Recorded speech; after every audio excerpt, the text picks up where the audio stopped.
મિત્રો, આગામી સમયમાં આવનાર કોન્સ્ટેબલની એક્ઝામમાં વિજ્ઞાન અને ટેકનોલોજીના ઘણા બધા પ્રશ્નો પૂછાવાના છે. તો ચાલો આપણે શરૂઆત કરીએ. પાર્ટ 1.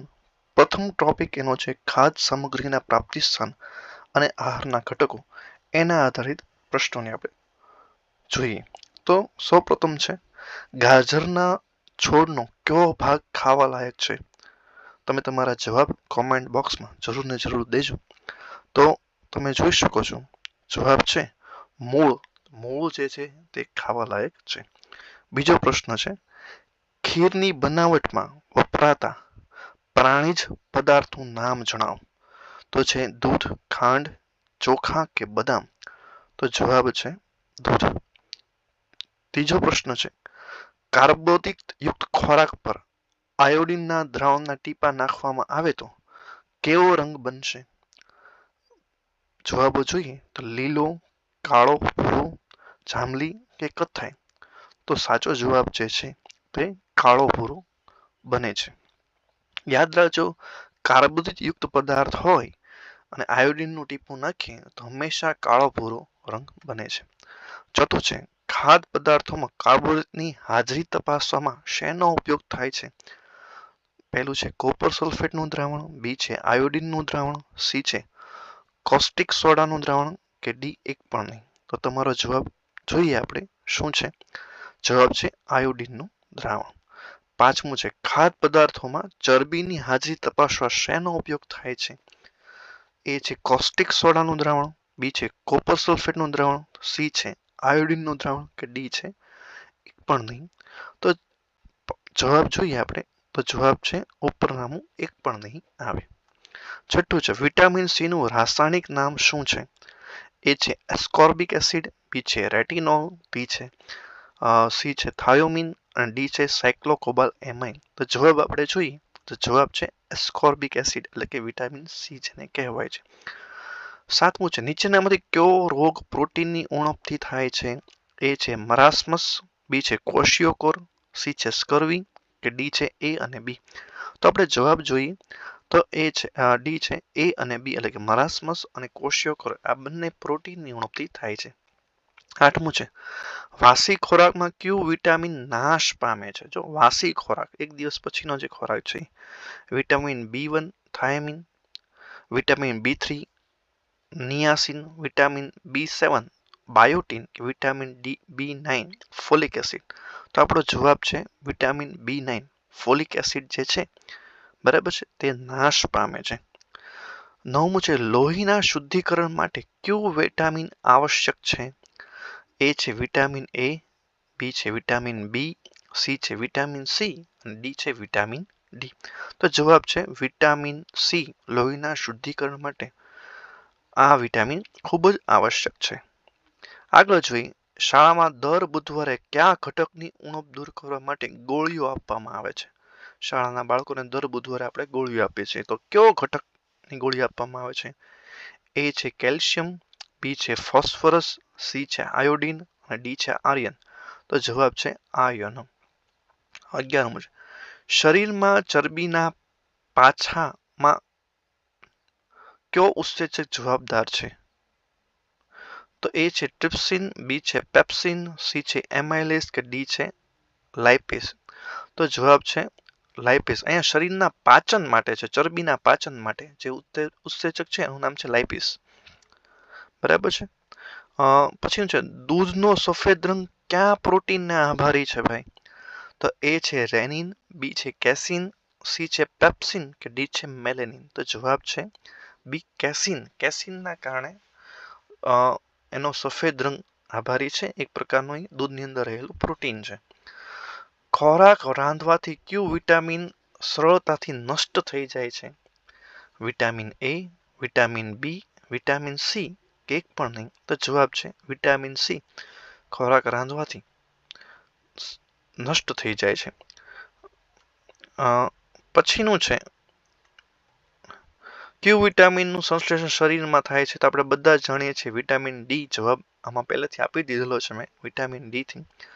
પછીનું છે 15મું ફળો તથા લીલા પાંદડાવાળા શાકભાજીમાંથી આપણને કયું પોષક દ્રવ્ય મળે છે?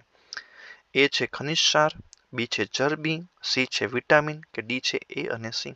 તો જવાબ છે એ અને સી. ફળો અને લીલા શાકભાજીમાંથી મળે છે, પાંદડાવાળા શાકભાજીમાંથી મળે છે. એમાં ખનિજ ક્ષાર અને વિટામિન્સ છે એ મળે છે. 17મું છે, સ્તનપાન કરાવતી માતાના દૂધમાં કયું પ્રોટીન હોય છે? એ છે પેપ્સિન, બી છે કેનિન, સી છે રેનિન કે ડી છે મેલેનિન? તો જવાબ છે રેનિન એની અંદર હોય છે. 17મું છે, ખાલી જગ્યાની વધુ માત્રાથી મેદસ્વીતા ઉદ્ભવે છે. એ પ્રોટીન, બી છે કાર્બોદિત, સી છે ચરબી અને ડી છે વિટામિન? તો જોઈએ આપણે જવાબ. ચરબીના કારણે મેદસ્વીતા વધુ માત્રામાં ઉદ્ભવે છે શરીરમાં. 18મો પ્રશ્ન છે, શરીરના મૂત્ર તથા પરસેવા જેવા ઉત્સર્ગ દ્રવ્યોને બહાર કાઢવા કયો ઘટક મદદરૂપ કરે છે?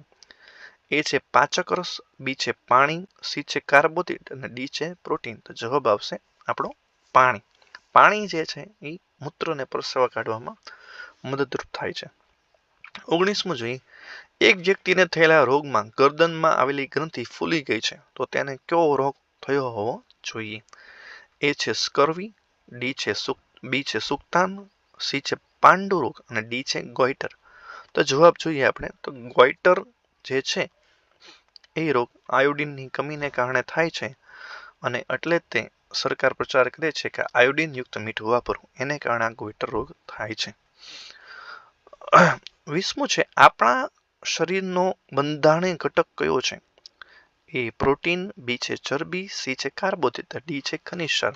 તો જવાબ આપણે જોઈએ. ચાલો ભાઈ, તો જવાબ છે પ્રોટીન. 21મું છે, ઘણા બધા રોગો સામે રક્ષણ આપતું વિટામિન કયું છે? તો કે એ વિટામિન બી, બી છે વિટામિન સી છે વિટામિન ડી છે વિટામિન એ? તો જવાબ આપણે જોઈએ. તો વિટામિન સી છે એ ઘણા બધા રોગો સામે રક્ષણ આપે છે. 22મું છે, સુક્તાન શાને લગતો રોગ છે? એ છે કેલ્શિયમ, બી છે આયોડિન, સી છે આયર્ન, ડી છે ફોસ્ફરસ? તો જવાબ આપણે જોઈએ. તો જવાબ છે આયર્ન.